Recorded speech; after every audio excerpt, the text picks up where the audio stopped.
Sir ನಮಸ್ತೆ. ನನ್ನ ಹೆಸರು ಚೂಡಾರತ್ನ ಅಂತೇಳಿ, ಬಾರಂಗಿ ಹೋಬಳಿ, ಕಾನೂರು ಗ್ರಾಮ.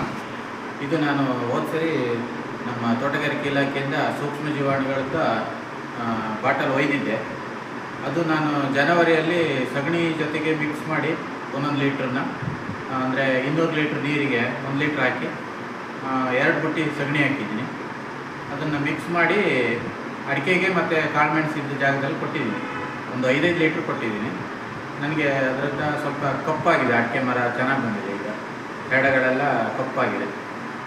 ಸಣ್ಣದು ಅಂದರೆ 3 ವರ್ಷ ಸಸಿಗೆ ಕೊಟ್ಟಿದ್ದೀನಿ. ಅಂದ್ರೆ ನೀವು ಹೇಳೋ ಪ್ರಕಾರ ಅಂದ್ರೆ ಹಚ್ಚ ಹಸಿರಾಗಿ ಅಂದ್ರೆ ತುಂಬಾ ಚೆನ್ನಾಗಿ ಆಗ್ತಾ ಇದೆ ಅಂತ.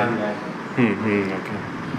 ಇನ್ನು ಮುಂದೆ ಬೇರೆ ರೈತರಿಗೆ ಹೆಂಗೆ ಶಿಫಾರಸ್ ಮಾಡ್ಬೋದಾ ಇದನ್ನ? ಹೌದು ಸರ್, ತುಂಬ ನಿಮ್ಮ ಅನಿಸಿಕೆ? ತುಂಬ ಚೆನ್ನಾಗಿದೆ. ಹೌದಾ?